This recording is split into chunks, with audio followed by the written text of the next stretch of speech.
Bom dia, boa tarde, boa noite, não sei que hora que você está ouvindo aí esse podcast. Meu nome é Tabata, eu sou diretora comercial aqui da Vise, e hoje a gente vai falar sobre ela, né? Ninguém para de falar sobre a inteligência artificial, só que todo mundo tem falado sobre a inteligência artificial, sobre o potencial dela, o que é que ela pode fazer. A gente vai hoje falar um pouquinho diferente, a gente vai falar sobre o que é que a IA não pode fazer. E para me ajudar aqui com esse tema, eu trouxe o Elcio, o Igor e o El. Pessoal, vocês querem se apresentar? Bom dia, meu nome é Elcio, eu sou sócio fundador aqui da Vise. E vamos lá, vamos falar sobre inteligência artificial. E aí, pessoal, eu sou o Igor, sou coordenador de projetos aqui na Vise e vamos para mais um podcast interessante. E aí, pessoal, meu nome é Wellington, sou coordenador aqui também na Vise e é um tema sensível, hein? Sim, sim. Gente, eu queria começar fazendo uma pergunta que às vezes eu tenho um pouco de dificuldade de identificar quando eu estou pesquisando sobre um tema que não é muito da minha área, que é quando a IA chega, você faz alguma pergunta para ela e ela te dá uma resposta pronta. Como que é possível a gente separar de realmente isso daqui tá bom, isso só parece bom, eu preciso refinar, enfim. Acho que você tem que saber o contexto do que você está perguntando, né?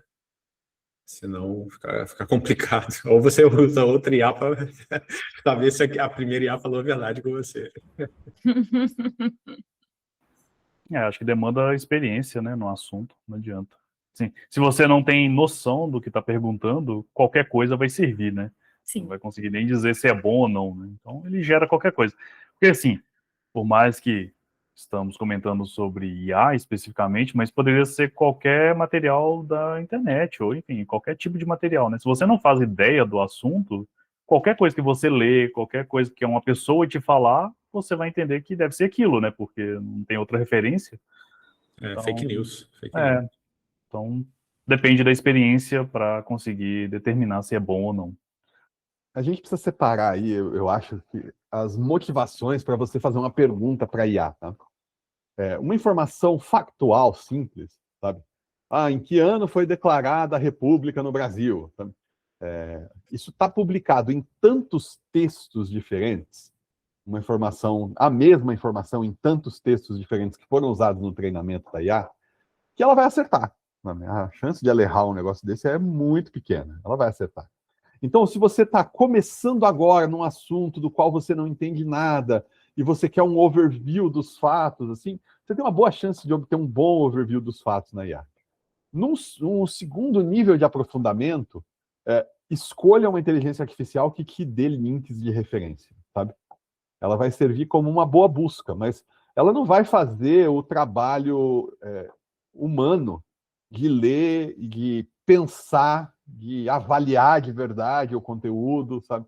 Então, escolha uma inteligência artificial que te dê bons links de referência ali, que você vai clicar neles e vai seguir os links. Agora, quando você precisa construir conhecimento, que vou buscar várias fontes de informação, porque eu quero extrair das informações que existem um fato novo. Eu quero fazer um silogismo, eu quero usar a lógica ali e tal, né? A IA não vai fazer o seu trabalho. Ela pode te ajudar a encontrar os fatos, mas ela não vai fazer o seu trabalho. Né? Então, na prática, o que eu imagino? A IA é um estagiário bem intencionado e que erra bastante. Então, você precisa lidar com ela dessa maneira. Você precisa coletar uma grande quantidade de links, fazer um resumo deles e depois eu vou conferir, eu vou olhar qual que vale a pena ou não e tal. A quantidade de links que existe é muito grande para eu ler tudo. A IA pode te ajudar a filtrar. Mas você vai vai ler, você reduzir vai. o esforço de produção. Exato. Mas eu acho que do jeito que está hoje é meio perigoso, né? Porque ela está sendo estagiário, só que um estagiário convincente, né? Porque se você chegar para ela e pedir assim, ó, faça uma pesquisa na internet sobre o tema X, ela vai pesquisar em diversos lugares, vai te dar os links, mas também vai gerar um resumo. E muitas das vezes que eu vejo as pessoas usando é só o resumo, eles nem entram no link para checar os fatos, né? Uhum. Isso é meio perigoso. Bastante. E vocês usaram esse termo, né, de estagiário. Vocês acham que a inteligência artificial está virando, né, o estagiário mágico assim da empresa? E aí, enfim, as pessoas estão fingindo que não precisam revisar, né, as respostas que a IA dá. O que vocês acham? Eu acho que sim, eu acho que ela está virando mais do que o estagiário, né? Como eu comentei, tem muita empresa por aí que está se baseando, tem muita empresa que está surgindo, por exemplo, com um programador que é uma IA, né? O cara nunca programou na vida, não sabe uma linha de código, não sabe conceito de segurança, nada, chega para uma IA dessas da vida e pede para gerar um sistema qualquer, ela gera, ele coloca isso online e começa a vender, sabe? E aí você tem problemas relacionados à LGPD e uma série de outros problemas, e aquela pessoa não tem nem noção daquilo que pode acontecer, né? Eu tenho a sensação de que boa parte das pessoas hoje está se tornando incapaz de escrever. Uhum. Eu recebo de e-mail, de texto, de material. Não estou falando do meu e-mail pessoal, recebendo propaganda, esse tipo de... Não, estou falando do e-mail profissional, estou falando do material que é entregue nas empresas aí. Então, boa parte do material foi uma IA que fez, e não é só que foi a IA que fez, né? Você pode trabalhar com a IA te ajudando, mas boa parte do material foi a IA que fez. Você lê o material, você anota meia dúzia de perguntas, você faz a primeira pergunta, a pessoa não sabe responder. Uhum. Ela nem sabe o que está te entregando ali. Sim. Por sinal, a gente já passou por isso aqui na Vise, né? A gente já recebeu briefings, né, de potenciais clientes com que claramente foram feitos por uma IA. Mais perigoso do que isso, a gente já passou por casos em que a gente estava, por exemplo, fazendo um orçamento de um software e para conectar com o software lá do cliente, né, uma API, e a gente pediu determinada informação para esse possível cliente e ele não conseguia extrair de dentro do código dele, ele não conseguia saber como que o código dele agia, porque aquele código tinha sido gerado por um prompt, né? Ele tinha dado um prompt para uma IA que gerou aquela aplicação, e ele simplesmente não sabia como aquilo funcionava por dentro e não tinha nem o mínimo conhecimento para entrar lá e ler o código, sabe? Uhum. Então, acho que está num nível mais assustador, inclusive. Sim. Tem bastante, né, algumas pessoas também chegam, alguns clientes chegam pedindo, eu quero uma IA para resolver esse meu problema aqui, né, específico e tal. Mas muitas vezes esses clientes eles nem sabem as próprias regras, né, desse problema. E aí, como que a gente faz para identificar quando a IA ela está sendo usada para mascarar a falta de processo? Eu acho que não é difícil identificar isso, tá? Por quê? Geralmente você recebe esse cara que pede, eu quero uma IA para resolver o meu problema de negócios aqui, para resolver esse processo de negócio aqui e tal. É o típico cidadão que vai te mandar um briefing feito pela IA. Então é aquele cenário que você vai fazer perguntas para entender o briefing de fato, entender o que essa IA precisa fazer. Na segunda pergunta você percebe. Uhum. O problema não está em detectar, o problema está em como lidar com isso depois. Uhum. Como é que você lida com alguém que é responsável por um processo de negócios, que envolve ali a vida das pessoas, que envolve gente trabalhando naquele negócio e tal, e essa pessoa simplesmente nem sabe o que é o processo. Aí isso é muito comum, muito comum. Sim. Eles esperam que a própria inteligência artificial descubra qual que é o processo ideal, né? Exato. E inteligências artificiais não são realmente inteligentes, sabe? Uhum. Elas são só uma Elas máquina só de sortear reproduzem. palavras que parecem certas ali. Sim. Então você realmente vai deixar a IA tomar decisões de negócio nesse nível para você, sabe? Uhum. Não é nem que eu estou falando de que a IA foi treinada para tomar uma decisão lá no atendimento ao cliente. Não, a IA está decidindo o que é o negócio. Sim. Mas ela te dá essa falsa sensação, né, de saber o que está fazendo. Se você chegar lá e perguntar sobre um processo específico da sua empresa e como melhorar ele, ela vai te dar algumas sugestões lá que muitas das vezes parecem bem realistas, bem legais de ser aplicadas, né? Então, talvez seja por isso que muita gente está confiando, está falando, de repente, a pessoa que não entende de tecnologia está falando com a IA e entendendo aquilo como se fosse uma pessoa do outro lado respondendo de volta, né? Às vezes eu imagino que seja um pouco disso, né? E aí volta lá no começo, né? A pessoa, às vezes, ela não tem a experiência ali suficiente, né? O conhecimento básico para discernir o que é bom e o que é ruim. Então, vai tudo... A primeira resposta que a der, ele vai aceitar. Porque você ouve tanto hoje falar que a IA está mais inteligente, AGI e outros termos assim, Então, para um público que é leigo, o cara não sabe o que é estatística ou como é que isso é usado lá dentro dos modelos, né? Então, você falar para ele, ela está sorteando palavras, é mais realista para o cara acreditar que tem uma inteligência ali do que ela está sorteando palavras. Como é que ela sorteia palavras e sai uma coisa lógica ali que eu consigo entender, sabe? Sim. Então, acho que para o público geral não faz sentido. É melhor, eles acreditam que tem alguém ali, ou alguém ou uma inteligência de fato, né, que está gerando aquela resposta e é confiável, né? Dependendo de quem está realizando o teste de Turing, a IA já passa no teste hoje. Não sei se o ouvinte aí sabe o que era o teste de Turing, né? Alan Turing foi um gênio da computação. Tem aquele filme sobre ele, o Jogo da Imitação, você já deve ter assistido aí e tal, né? E um dos trabalhos do Turing que é maravilhoso foi sobre inteligência artificial. Veja, o cara estava lá criando a primeira máquina eletrônica de computar. Primeira coisa que sequer se assemelhava a um computador, sabe? E ele já estava imaginando as implicações disso, ele já estava sonhando com o que a gente tem 70 anos depois aqui, sabe? Já estava escrevendo que essas máquinas vão chegar a um momento em que elas vão ser capazes de reproduzir o comportamento humano e a gente vai se perguntar o que é uma máquina inteligente. E aí ele diz assim, bom, a inteligência da máquina nunca vai ser comparada à inteligência humana em termos filosóficos. A máquina é diferente do ser humano. Então, ao invés de entender por dentro o que é a inteligência da máquina, a gente deveria avaliá-la por fora. Então, ele propôs o teste que é, você põe um ser humano para conversar com a máquina e para conversar com outro ser humano. No caso, vamos conversar por texto, conversar por chat, com uma máquina e conversar com outro ser humano.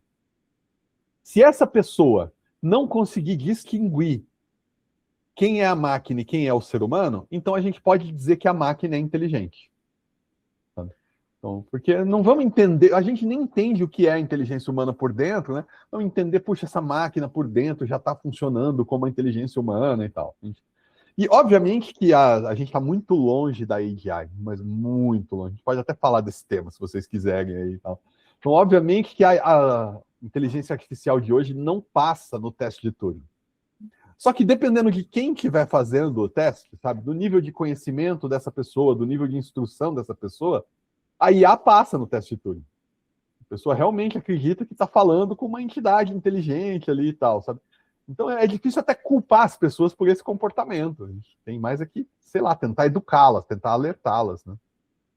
Mas em contraponto, você tem um marketing pesado aí das startups e empresas de IA, né, falando que sim, é inteligente, né? Esses dias o Elon Musk deu uma entrevista em algum lugar, não lembro agora o lugar, mas depois eu deixo a fonte para a gente publicar junto aqui, em que ele falou que em alguns meses a IA vai ser mais inteligente do que um ser humano já, né? Então, quer dizer, eles estão usando esse termo como marketing, né, na prática, né? Inteligência e tal. Mas isso confunde a cabeça das pessoas, né? Mas que é polêmico. O Igor citou aí, um pouquinho atrás, sobre um modelo de linguagem, na verdade ele não citou exatamente o nome, mas ele falou sobre a questão da IA sortear palavras, né, para fornecer as respostas.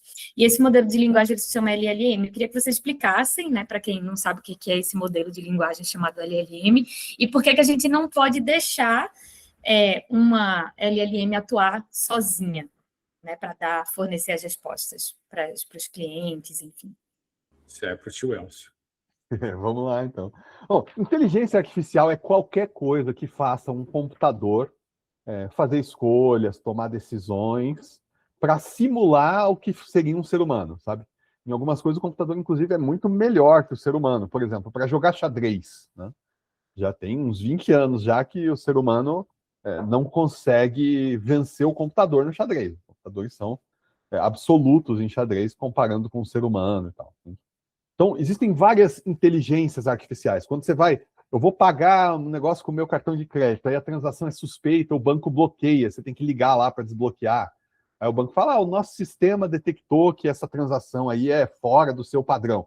Aquilo ali é uma inteligência artificial que está fazendo, sabe?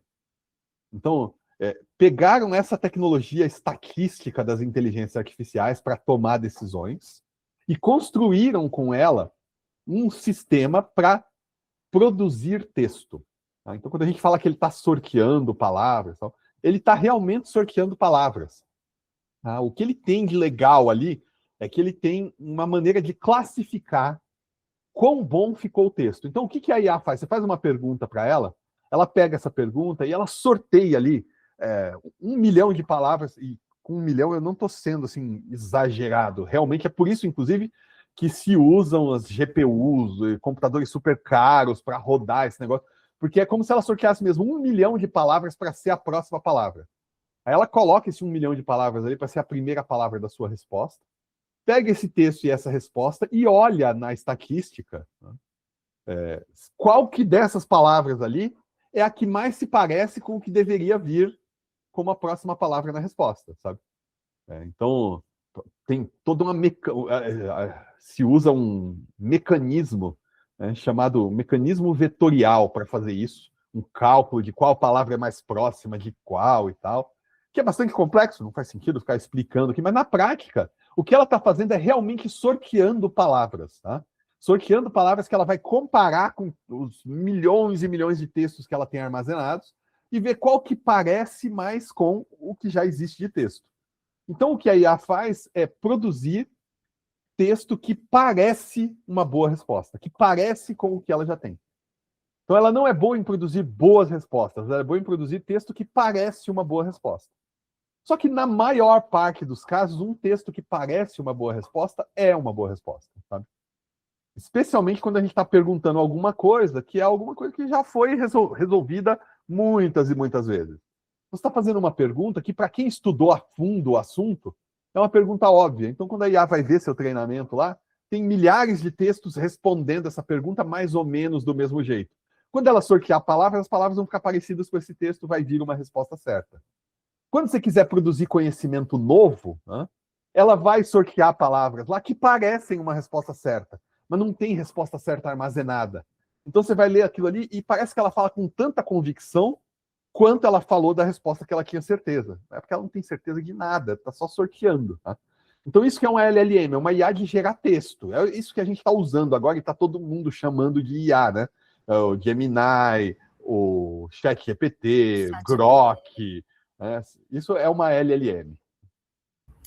E a segunda pergunta, por que a gente não deve deixar ela atuar sozinha?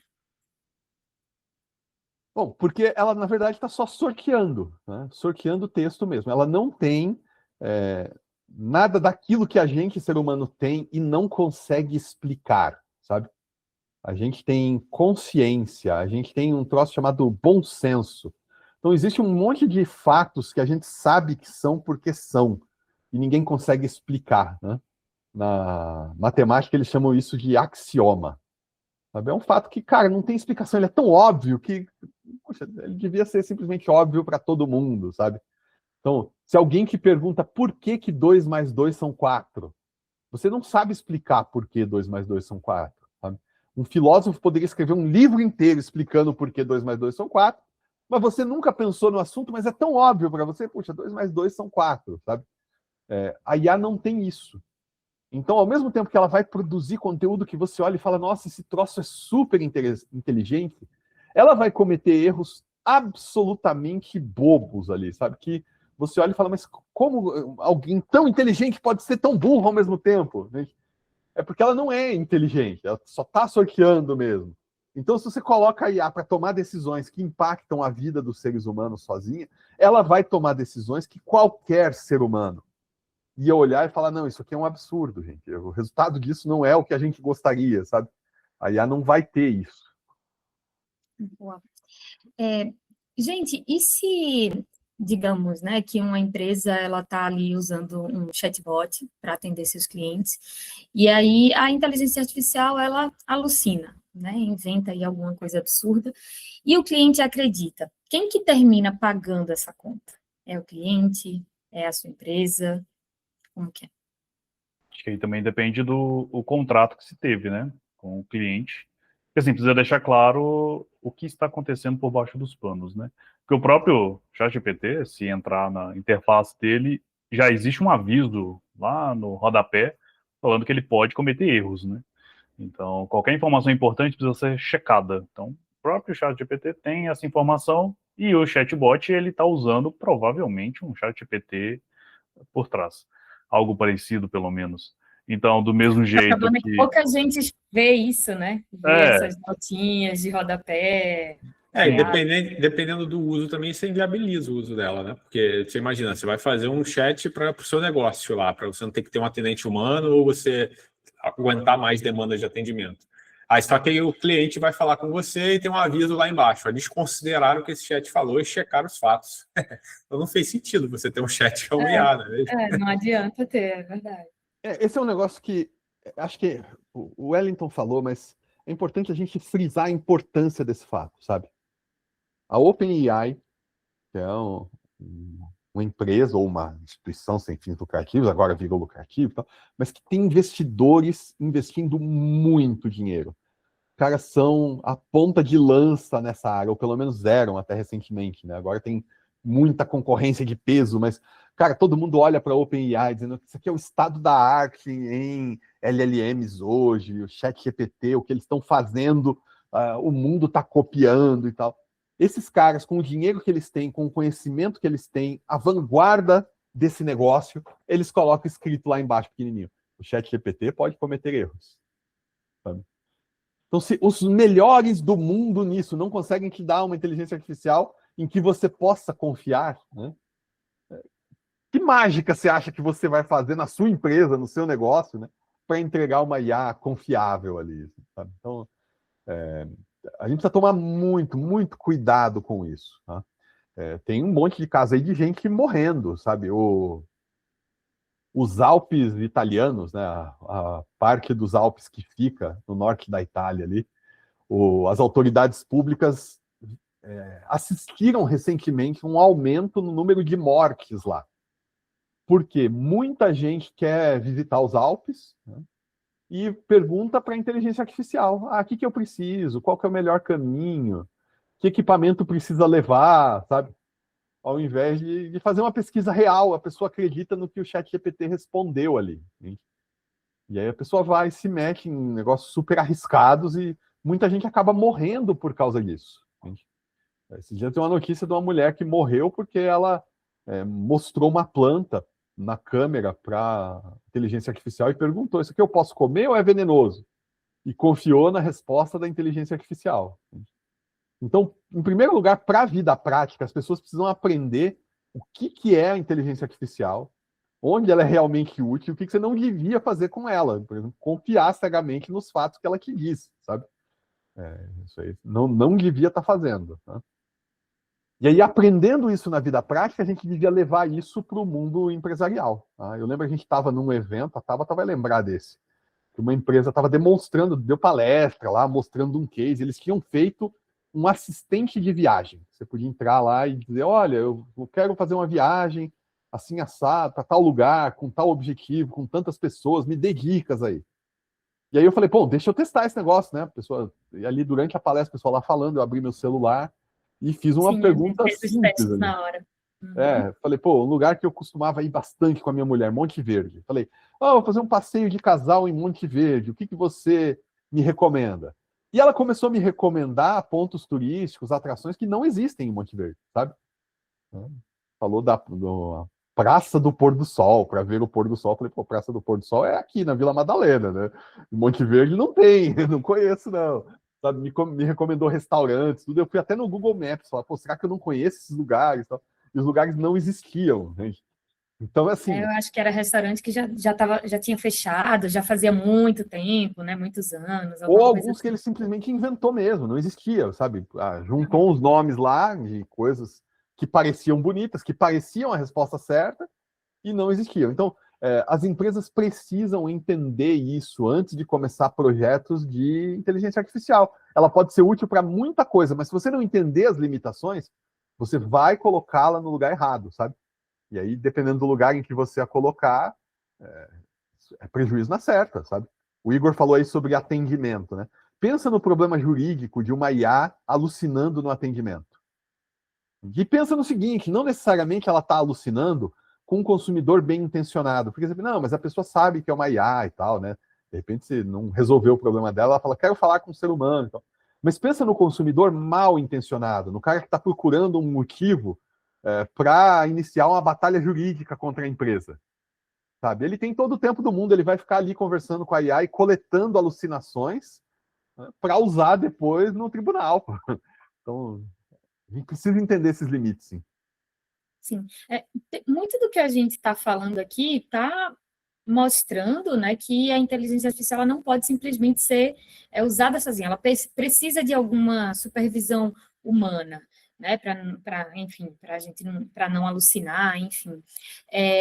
Quais os jeitos simples que a gente pode colocar essa supervisão humana para a IA não viajar sozinha no sistema? Acho que a primeira forma é você ter uma maneira de auditar, né? No caso do chat, por exemplo, que você tenha com o seu cliente, você pode guardar logs do que você está falando, caso você queira correr o risco de colocar ela lá de cara para falar com o cliente, né? Você vai guardar logs de todas essas conversas e ter alguém do seu time revisando isso aí, vendo o que ela está falando para saber se tem algum erro ou não, né? Ou, inclusive, Registrar usar as outra IA para decisões, revisar, né? né? Você Uhum. pode usar outra IA também para revisar o trabalho da primeira IA, né? Isso é possível. Se você tem uma operação de atendimento de larga escala, com seres humanos, sabe? Tem lá uma equipe de atendimento, atendendo grande volume e tal. As pessoas erram, sabe? Seres humanos cometem erro, né? Então, é possível substituir uma operação dessa parcialmente por uma operação de inteligência artificial? É possível. Mas o trabalho para você montar isso precisa ser feito com muito cuidado. Então, é preciso que a inteligência artificial tenha bons guardrails. A gente precisa colocar limites nela, no que ela pode ou não fazer, de que assuntos ela pode falar, de onde ela vai buscar as respostas. É preciso criar uma boa base de conhecimento para essa inteligência artificial. Preciso definir claramente em que momentos que a inteligência artificial vai dizer, olha, eu vou te passar para um ser humano. Inclusive nessa situação de, puxa, o cara está ali tentando obter uma resposta da IA que ele possa usar de maneira maliciosa, né? É melhor passar para um ser humano isso, sabe? É melhor não deixar a inteligência artificial respondendo. E é preciso muito teste, um volume grande de testes, né? Não existe uma maneira de garantir que a inteligência artificial não vai cometer erros, né? É diferente do que a gente fazia em software até então, que o software era determinístico. Um sistema determinístico é um sistema que, se você fizer a mesma coisa, ele vai dar sempre o mesmo resultado. Então, quando a gente monta uma interface de software, a gente faz teste automatizado desse software e tal, imaginando que ele é determinístico, ele se comporta sempre do mesmo jeito. Então, eu posso colocar todos os casos de teste aqui que eu sei que respostas eu vou ter, que resultados eu vou ter, eu consigo testar tudo. Com a inteligência artificial não é assim, ela é probabilística, né? Então, se eu coloco o mesmo resultado, eu coloco a mesma entrada, perdão, eu tenho resultados diferentes cada vez que eu executo. E eu tenho probabilidades de obter determinados tipos de resultados. Então, o volume de teste que tem que ser feito é massivamente maior, e hoje as ferramentas que a gente tem vão exigir trabalho humano, sabe? Para poder deixar isso pronto para você colocar no ar. E não existe uma maneira de garantir que ela não vai falhar, mas com uma quantidade de erros ali aceitável, sabe? Uma quantidade de erros que você olha e fala, bom, é melhor do que deixar o meu time de nível 1 atendendo toda a demanda aqui, porque ela está fazendo um bom trabalho. Então, é possível? É possível, tá? Mas sim, dá bastante trabalho, especialmente em teste. Mas um ponto interessante que o Elcio falou aí é que, assim como não dá para colocar a IA para funcionar e acreditar que não vai ter nenhum problema, eventualmente ela vai alucinar e vai ter problema, se você tiver um time humano, ele também vai errar, né? Então, acho que é importante salientar isso, né? Ninguém está livre de erros, né? Isso, a gente não precisa que a IA não cometa erros para que ela seja útil. Ela só precisa cometer menos erros do que o time humano, ou cometer erros mais baratos. Boa. A gente está falando aqui, né, que a IA ela vai cometer erros e tudo mais. Então, como que a gente consegue projetar esses fluxos, né, essas interfaces, para que eles tratem esses erros como algo esperado e não como, né, uma falha que pode causar aí algum problema catastrófico? Vocês estão tímidos hoje, hein? Querendo responder. As perguntas são difíceis. As perguntas são difíceis. E o tema é polêmico. É que depende muito, né? Depende de onde está sendo usado, o que exatamente a gente está falando, né? Que aplicação que é. Olha que milagre, a primeira resposta de um desenvolvedor que começa com depende. A gente está tentando evitar, mas não deu. Isso daí teve que ser depende. Mas assim, de fato, a pergunta é muito abrangente mesmo, sabe? Porque uma coisa, o caso mais comum hoje, as pessoas querem chatbot de atendimento no seu site, sabe? A pessoa que está fazendo um chatbot de atendimento no site, ela tem um caso de uso muito diferente daquela pessoa que está fazendo, por exemplo, um sistema de ingestão de dados. Eu tenho um monte de informação aqui que está em e-mails, que está em texto corrido, e eu preciso de uma inteligência artificial que processe essas informações e transforme num banco de dados que eu consigo usar num software de BI. Esse caso de uso é muito diferente do caso de uso do chatbot no site, e é muito diferente da IA que funciona como um assistente, né? Que, eu tenho um software e eu quero colocar uma inteligência artificial ali que eu diga coisas para ela execute operações no meu software. Cada um desses casos vai exigir uma lógica diferente, vai exigir guardrails diferentes, vai exigir, né, limites para IA ali, que você coloque diferente, sabe? Então é difícil dar uma resposta única para isso, sabe? Precisa ser desenhado caso a caso. E precisa ser desenhado com carinho caso a caso. Então, geralmente, quando eu faço um diagrama de arquitetura de um projeto envolvendo IA, né, eu costumo colocar esse diagrama na minha frente, assim, pintar de vermelho as áreas que tem IA, olhar e falar, se acontecer algo catastrófico aqui, se IA errar, e errar de maneira drástica, o que acontece? A saída dela está indo direto para o cliente, tem um sistema no meio do caminho. Qual que é o impacto? Esse risco precisa ser conhecido. Em primeiro lugar, é uma decisão de negócio. Esse risco precisa ser conhecido. Para aí o risco ser mitigado, a gente lidar com como é que vamos lidar com isso. É isso aí. Acho que o Elcio falou tudo. E não esquecer de guardar logs em produção, né? Para a gente poder auditar isso tudo depois. Existem problemas, né? Eu queria que vocês trouxessem alguns deles que muita gente chega pedindo para uma IA resolver, mas que a gente consegue resolver com, né, processo bom, meia dúzia de regras, fluxo bom, banco de dados bem usado. Então, queria que vocês trouxessem alguns exemplos, de repente, né? Enfim. Dá para citar um monte de startup por aí, que seria uma tarde de código escrito. E aí o cara preferiu usar IA, enfim, né? Acho que a maioria, né, das pessoas que pensam que IA vai resolver o problema, na verdade, ela só vai piorar o problema, né? Ou vai tornar uma solução muito mais lenta, mais cara e às vezes com resultados ruins, né? Então, a gente tem muito mais casos que são resolvidos sem ela do que com ela, né? Basta a gente pensar que muita empresa, por mais que hoje, né, tenha todo o hype de inteligência artificial, muitas empresas ainda estão lá atrás em termos de tecnologia, né? Fazendo muito processo manual, bastante coisa ali que, eu mando o e-mail com uma informação e a outra pessoa pega essa informação e coloca numa planilha, e da planilha vai para outra planilha, que coloca num software, e o software exporta alguma informação, e isso vai passando, né? Uma cadeia de produção para chegar até numa informação final. E aí a pessoa pode chegar e falar, bem, a IA deve resolver tudo, né? Não, a IA só vai complicar. Você vai fazer o que exatamente com IA?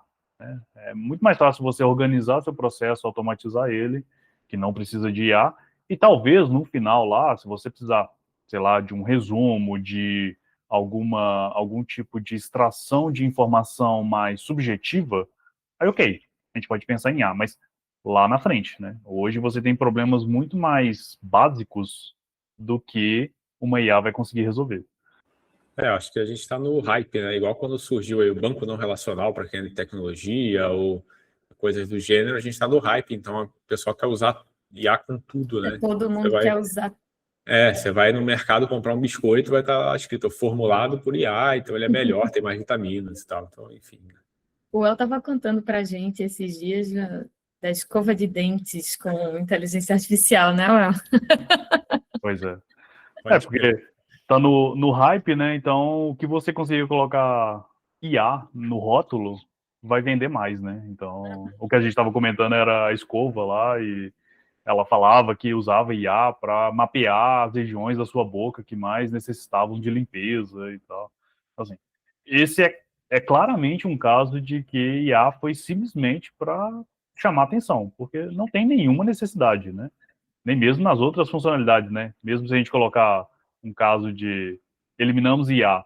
Até se for pensar, para que eu vou precisar de uma escova que fica mapeando a região da minha boca, né? Isso é realmente relevante? Mas, enfim, aí eles usam, né, combinam as duas coisas, né? Colocam essa função que talvez seja desnecessária, mas aí coloca o IA para chamar atenção, né? E muitas das vezes Aumentar o você preço. e muitas vezes você tem Aumentar o outros preço. problemas associados, né? Por exemplo, um tempo atrás saiu umas notícias aí de um daqueles, não sei, acho que todo mundo já deve ter visto, né? Aqueles aspiradores de pó automático, né? Eles têm IA lá, então eles mapeiam a O sua robozinho? casa. Isso, eles mapeiam a sua casa toda, sabem por onde andar, onde limpou, onde não limpou e tal. E aí teve um vazamento de dados grandes aí, porque eles tiram foto para fazer o mapeamento, né? E muitas das vezes eles estavam tirando foto de pessoas peladas, pessoas no banheiro, e, enfim, fazendo outras coisas que ele não deveria estar fotografando, e aquilo aí estava indo para a nuvem de alguém para ser analisado e processado e vazou para a internet. Então, acho que a gente tem que tomar cuidado também com o que usa IA no nosso dia a dia, né? Tem uma preocupação com a tecnologia nova, de maneira geral, sabe? No começo da Revolução Industrial, quanta gente morreu ou teve problemas de saúde por envenenamento com chumbo, sabe? Tem até um brinquedo clássico, virou folclórico em vários países, a ideia do soldadinho de chumbo, né? Ou rádio, né? Que brilhava verdinho, bonito. Sim, também. Mas é que o chumbo foi realmente usado assim em larga escala na indústria, porque é um metal fácil de trabalhar, um metal fácil de derreter, maleável ali, né? E barato. Então fazia brinquedo para as crianças de chumbo e tudo mais, né? E assim, depois, com o tempo, as pessoas perceberam, bom, talvez isso não seja exatamente uma boa ideia, né? Então, quando começa a surgir tecnologia nova, né? Agora tá lá a moda mudou de nome de novo, né? Chamou CloudBot, depois chamou Moltbot, agora chama OpenCloud, né? Enquanto a gente está gravando, não sei quando sair esse vídeo aqui, se já vai ter outro nome e tal. Que é pessoas instalando lá um software de inteligência artificial e dando a ele acesso ao seu computador, aos seus arquivos, aos seus e-mails, à sua vida digital, ao seu navegador, a sua vida toda ali, assim, sabe? É um troço que pode alucinar, pode ter problema de segurança, né? Eu vejo essas coisas como algo da evolução natural da tecnologia, sabe? A gente está, como humanidade, olhando um negócio novo aqui e, cara, estamos fazendo brinquedo de chumbo, sabe? A IA vai continuar existindo, ela está mudando o mundo aí e tal. A gente só vai aprender, vai chegar uma hora que a gente vai olhar e falar, bom, isso aqui a gente já aprendeu que não é uma boa ideia, né? Ela é mais útil aqui. Falando em boas ideias e mais ideias, eu vi recentemente uma rede social feita para agentes de IA autônomos. Aí, enfim, para mim eu vi que são agentes de inteligência artificial que se conversam lá nessa rede, né? E os louco, humanos somente observam a interação entre os agentes. Nossa, muito louco. Eu nem tive muita vontade de entrar para ver como é que era, não. Eu achei uma ideia tão boba. Não sei se aquilo ali vai ter uso para alguma coisa. Mas... Não, então, mas, cara, o Notebook é uma rede social de agentes de IA e a grande massa de agentes de IA que estão interagindo com ela são Multibots ou OpenClaws, sabe? Então são esses agentes que o cara está usando como se fosse o Jarvis. Tá lá, instalou no computador dele e deu acesso às lâmpadas da casa dele, deu acesso aos e-mails, deu acesso a tudo, sabe? E aí ele, tá na rua e ele fala pelo WhatsApp com o assistente de IA dele, falando, estou chegando em casa, ligue o ar-condicionado. E ele chega, a casa tá fresquinha e tal.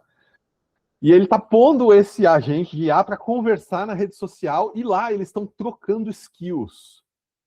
Então um cara escreveu uma skill, escrita um arquivo de instruções, né? Ensinando a IA a fazer alguma coisa. Então é um arquivo que tem texto ali, e no meio do texto tem uns códigos. Então, olha, IA, na hora de fazer, se o seu usuário pedir isso, execute esse código e tal. E as IAs estão trocando skills nessa rede social. Então a ideia é, eu pego o meu assistente de IA, ponho para conversar na rede social e ele aprende coisas novas lá. Você tem ideia de quão perigoso é isso? Pode crer, eu estava pensando nisso enquanto você falava. Uhum, Cara, tem um negócio lá que alguém pode estar criando agora instruções, um arquivo malicioso para colocar lá, para injetar prompt ou para ensinar skills para os assistentes sociais, os assistentes virtuais das pessoas aí, né, que está controlando a casa delas. Então, para dar acesso às suas câmeras, ou para abrir a sua fechadura digital, ou para dar para o hacker acesso aos seus e-mails, sabe? E as pessoas estão usando isso, assim, tem gente séria trabalhando nisso, porque, convenhamos, isso é o futuro da inteligência artificial, sabe? Chegar um momento em que e todos nós temos, cara, um parente, uma pessoa que não tem intimidade com teclado e mouse, né? E eu mesmo gostaria, cara, em muitas situações, de interagir por voz com o meu computador, conversar, e ele executar operações. Eu tenho certeza que isso é o futuro da inteligência artificial. Tem muita gente séria trabalhando nisso, inclusive usando o Moltbot, né, colocando ali num ambiente isolado para fazer testes, para desenvolver isso e tal. Mas isso não está pronto para a vida real. E tem um monte de gente instalando no computador de casa ali, sabe? Isso é protótipo, gente. É para estar em estudo agora, não é para estar sendo usado no mundo real. Acho que a ideia é incrível, né? No mundo ideal, seria perfeito ter algo que funcione dessa forma, mas acho que a gente não está preparado ainda. A gente está falando, né, de boas ideias, mais ideias com inteligência artificial e tal. Vocês tem assim, algum exemplo de, tipo assim, alguma ideia com inteligência artificial que parecia genial, mas quando você pensa aí, 2 minutinhos, você fala, ixi, não, desculpa. Na nossa área teve já vários casos de gente que construiu software usando inteligência artificial e colocou no ar. E como a pessoa tinha muita velocidade de negócios, né? Tipo, eu tive uma ideia nova. Ele não precisa contratar um programador, não precisa de um time, não precisa. Ele tem uma ideia nova, ele descreve ali, a inteligência artificial implementa a ideia nova para ele e tal. Então, o negócio acabou crescendo muito rápido, sabe? Porque o cara estava dedicado ao negócio, a ouvir os usuários, a implementar coisa nova. Então, as pessoas entravam, se inscreviam, viam, puxa, esse software está evoluindo, indicavam e tal, e fazia multidão de gente ali usando e tal. Ou jogos, né? Jogos desenvolvidos assim também, que muita gente jogando, o cara conseguia em uma semana ter um jogo com 1 milhão de usuários e tal. Até que alguém vai lá e começa a descobrir falhas de segurança ou problemas de performance. E esse negócio, do mesmo jeito que cresceu super rápido, desaparece muito rápido, sabe? Porque quando começa a aparecer falha de segurança, falha de performance ali, o cidadão não tem a menor condição de consertar, e ninguém no mundo tem a menor condição de consertar aquilo, porque o código é ilegível, né? Porque é uma quantidade absurda de código gerada pela inteligência artificial e tal. Então, isso a gente viu acontecer várias vezes, a gente viu muitas histórias assim. E, gente, como misturar algoritmos tradicionais com LLMs? Eu acho que aí vai um pouco de encontro com o que o pessoal tem feito, né? Porque o que eu vejo a maioria das pessoas fazendo, principalmente porque o pessoal não é técnico, é chegar lá, escrever um prompt, que é um texto qualquer que a pessoa escreve com uma ideia, e pega um resultado. Então, por exemplo, eu quero uma landing page. Então, eu vou lá no Lovable da vida, fazendo uma pequena propaganda aqui, mas vou lá no Lovable da vida, descrevo lá, pô, eu queria uma landing page fantástica, assim, assado, que vendesse esse produto aqui e tal, ele gera aquilo ali tudo, já te dá lá um link, e você não tem nem que se preocupar com hospedagem, nada do tipo, né? Só que, em contrapartida, a gente consegue tirar muito mais proveito desses modelos se a gente conectar via API, por exemplo, com eles e criar toda uma lógica ali, uma pipeline, né, que vai, inclusive, atuar em vários modelos diferentes, vai se conectar, porque tem modelos que eles são treinados para coisas específicas, né? Então, você tem modelos que são melhores para escrever código, outros são melhores para escrever texto, outros para vídeo, imagem, etc., né? Então, acho que essa forma de conectar eles através de programação convencional mesmo, né? E a gente consegue extrair mais valor dessa forma. A gente tem trabalhado aqui na construção de agentes especializados. O que é um agente especializado? É um agente de IA que ele tem poderes, ele pode executar coisas no mundo real, sabe? Mais ou menos como o Moltbot lá e tal, mas ele foi feito para um fim específico, né? Então você controla o que entra e o que sai ali. Então, por exemplo, você pode ter um agente especializado que o usuário está ali no seu chatbot, né? Perguntando sobre um pedido dele no e-commerce. E seu agente pode ver o status do pedido e devolver esse status para o usuário.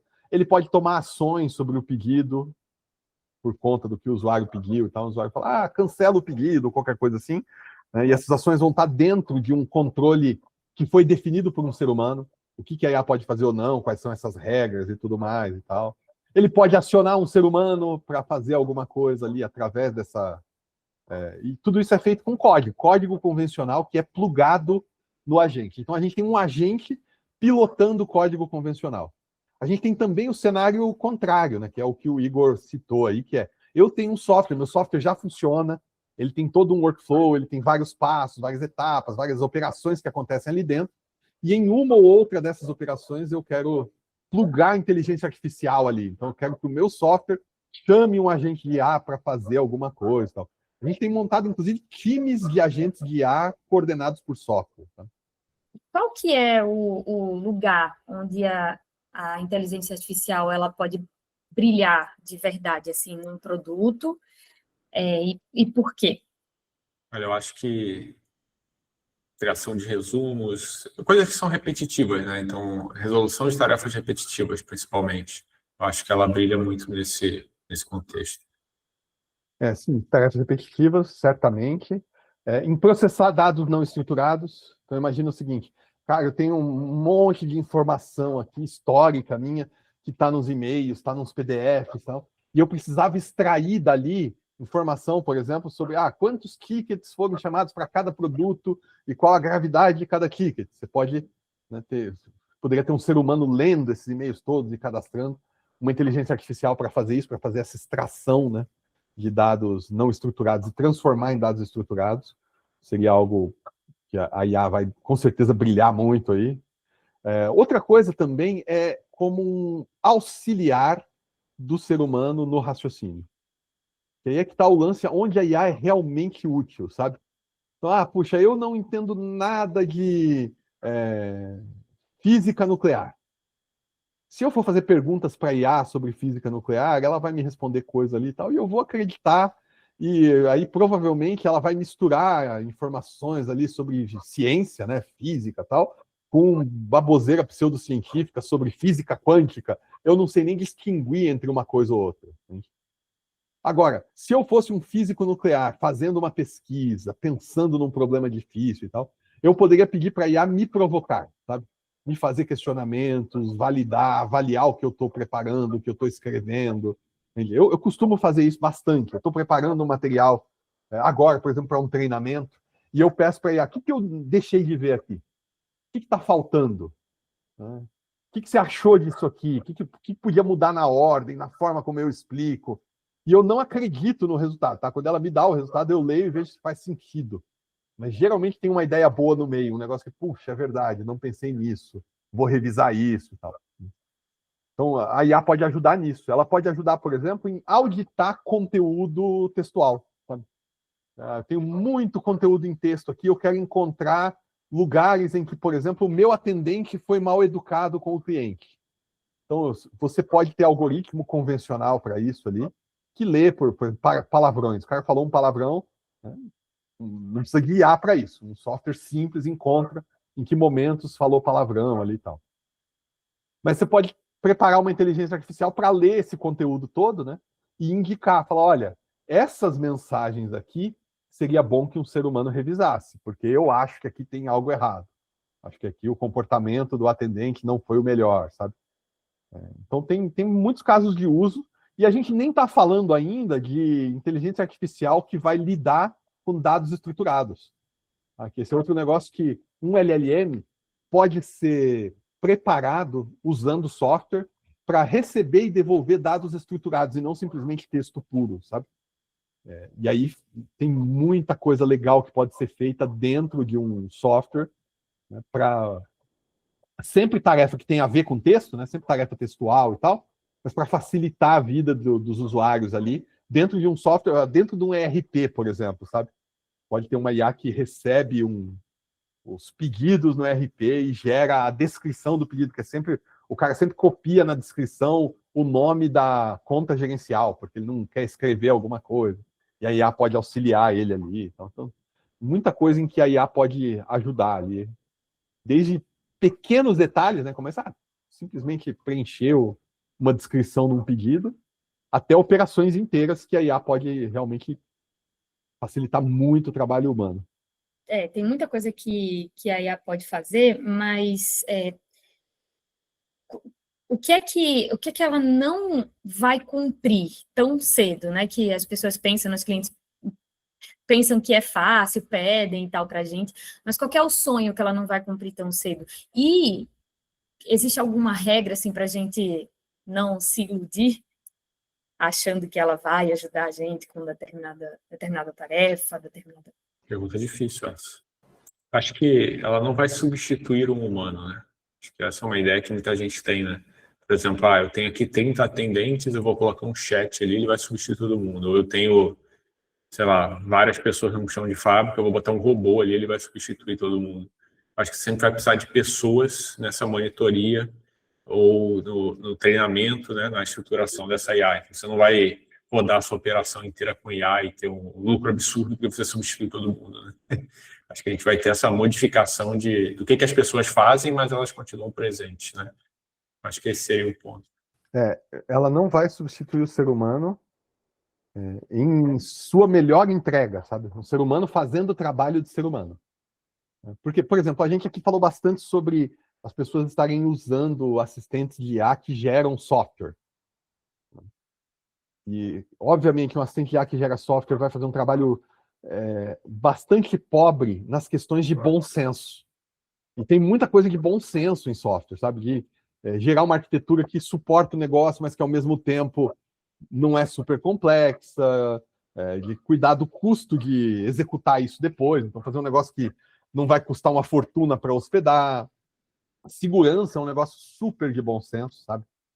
Tem muita decisão que a gente toma em segurança em que a gente vai pesar quão seguro é esse software e quão difícil é ele de usar.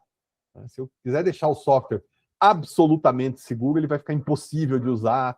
Então tem um monte de decisões ali que tem a ver com bom senso e que a IA é bastante ruim nisso, sabe? A IA não vai dizer não para o cliente. Então, quando você chega lá e fala, não, eu queria um software que funcionasse assim, assim, muitas vezes a tarefa do programador é dizer, olha, esse fluxo que você está me pedindo aqui, ele é um problema grave de segurança. Posso sugerir um outro jeito de fazer isso, que vai ficar fácil de usar também, mas que vai ser mais seguro, sabe? A IA não vai fazer isso, não vai ter esse senso crítico e tudo mais. Agora, também tem no mercado muita gente desenvolvendo software que não tem esse senso crítico. Tem muito software ruim sendo produzido aí. Então, se o que a pessoa tem acesso é a esses programadores, a essas equipes, a esse modelo de desenvolvimento, né, aí a IA vai substituir o ser humano, entende? É bom? Não é bom, mas tem vantagem, entende? Do mesmo jeito que nas empresas, os processos do jeito que são, tem muita gente fazendo trabalho de robô. Tem muita gente acordando todo dia, pela manhã, tomando seu banho, tomando seu café da manhã apressado, porque está correndo para ir para o ponto de ônibus, passa ali 1h20 no ônibus para chegar no escritório, para sentar na frente de um computador e fazer um trabalho que um robô devia estar fazendo durante 8 horas.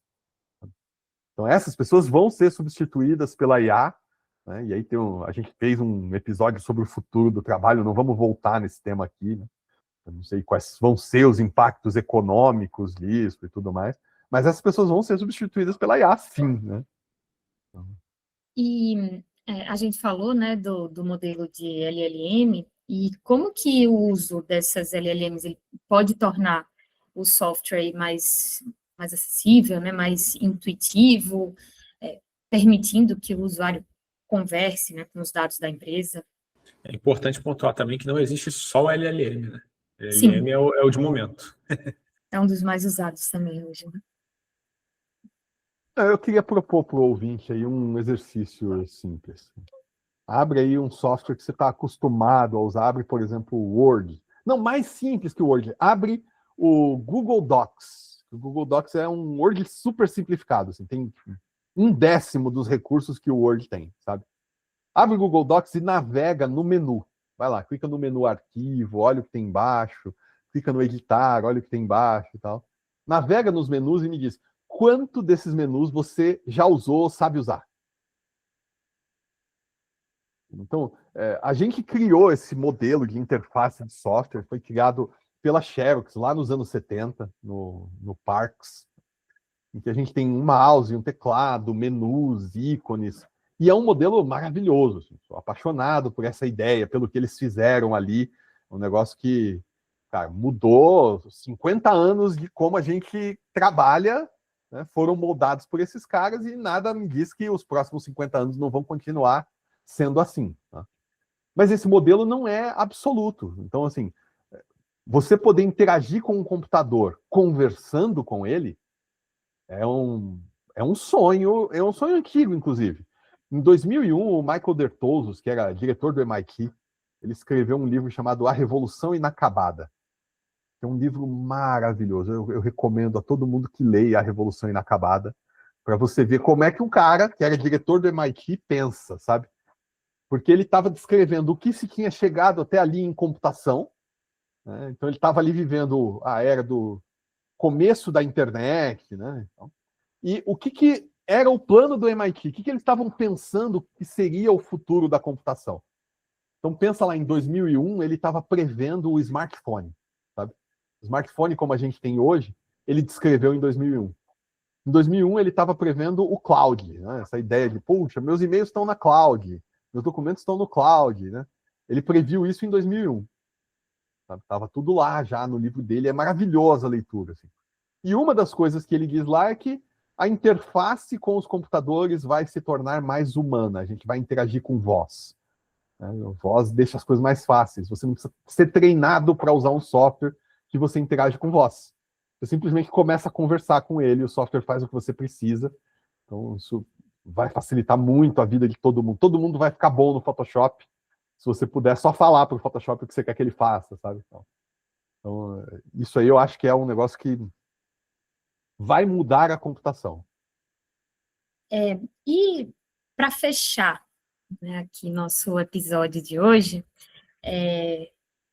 nos projetos, assim, como que a gente consegue mostrar o que a inteligência artificial faz de útil, mas sem deixar que os nossos clientes eles pensem que ela vai resolver tudo? Caramba, as perguntas de hoje estão só pedrada, né? Eu acho que a gente tem que conscientizar os clientes, né? Não é só simplesmente querer vender, pura e simplesmente, né? Chegar com qualquer coisa ali. Então a gente tem que mostrar onde a IA tem valor através de conscientização.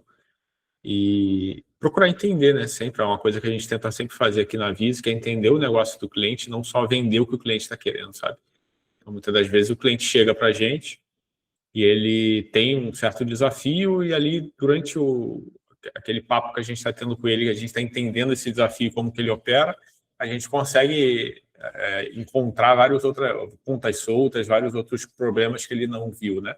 E aí tentar trazer IA para quando é necessário, né? E não só porque o cliente quer IA, né? Então, ser realista com ele e pontuar, não, isso aqui não é bom com IA, isso aqui não faz sentido. Você pode fazer, mas não vai ficar bom, etc. Né? Acho que é meio que por aí. Mostrar onde a IA acerta, onde precisa de validação, né? Exato. É que aquele problema, às vezes, a pessoa está imaginando que IA resolve tudo e, na verdade, às vezes nem precisa, né? E aí a gente consegue dizer exatamente, olha, nessa área aqui, sim, faria sentido, enquanto que ele estava imaginando que tudo seria resolvido, né? Aí o custo dele seria muito maior, teria um resultado muito ruim, né? Então, a gente consegue dizer nesses pontos específicos onde que IA vai ser realmente superior.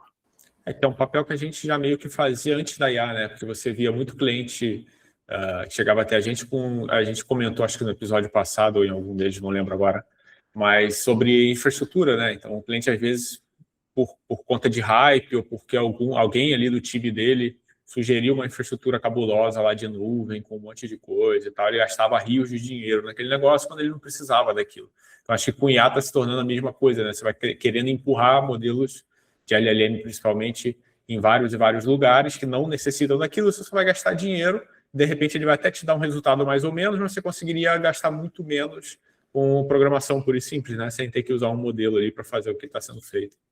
Acho que a inteligência artificial, hoje, no estado atual, ela tem que ser vista como um recurso técnico, um poderosíssimo recurso técnico, que resolve problemas que antes eram impossíveis de automatizar, de resolver e tal, mas ela é só mais um recurso técnico, sabe?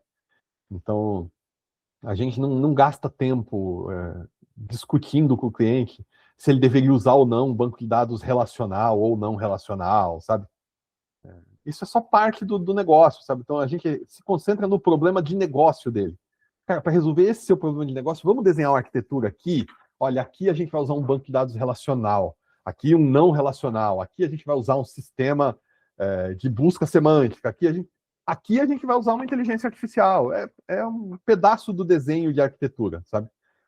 E aí eu recomendaria muito cuidado para pessoas que têm uma visão muito messiânica a respeito do que a IA pode fazer, sabe?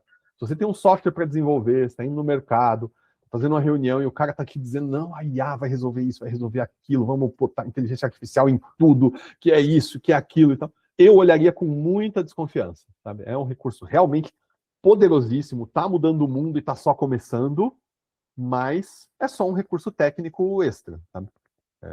Não, tem muita coisa que software convencional é a melhor resposta, é mais barato, é mais seguro, vai te dar menos dor de cabeça, e ele se integra com a inteligência artificial onde faz sentido. Boa. Eu acho que uma conversa madura não é sobre, olha o que é que a inteligência artificial faz sozinha, e sim como que a inteligência artificial pode potencializar o que a sua equipe já faz bem. Tem um negócio nessa área, assim, a gente, programador, a gente costuma se apaixonar muito por tecnologia, sabe? E quando a gente está conversando com alguém de negócios sobre tecnologia, conversando, na conversa de bar, tá, ok. Mas a gente está falando de negócio, está falando de um problema de negócio, e o nosso foco é a tecnologia, a gente está com foco na coisa errada. Se a conversa não é sobre o seu problema de negócios, então o cara está apaixonado pela tecnologia, seja essa tecnologia IA ou não.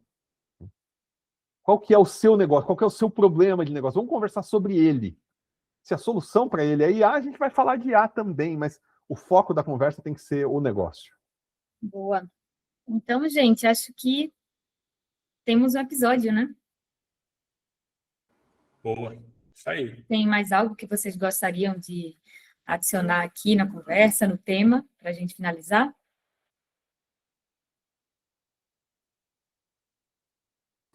Eu não. Então, acho que é isso. Obrigada, gente. E para você, ouvinte, que está aí nos acompanhando, até o próximo episódio. Até. Valeu, pessoal.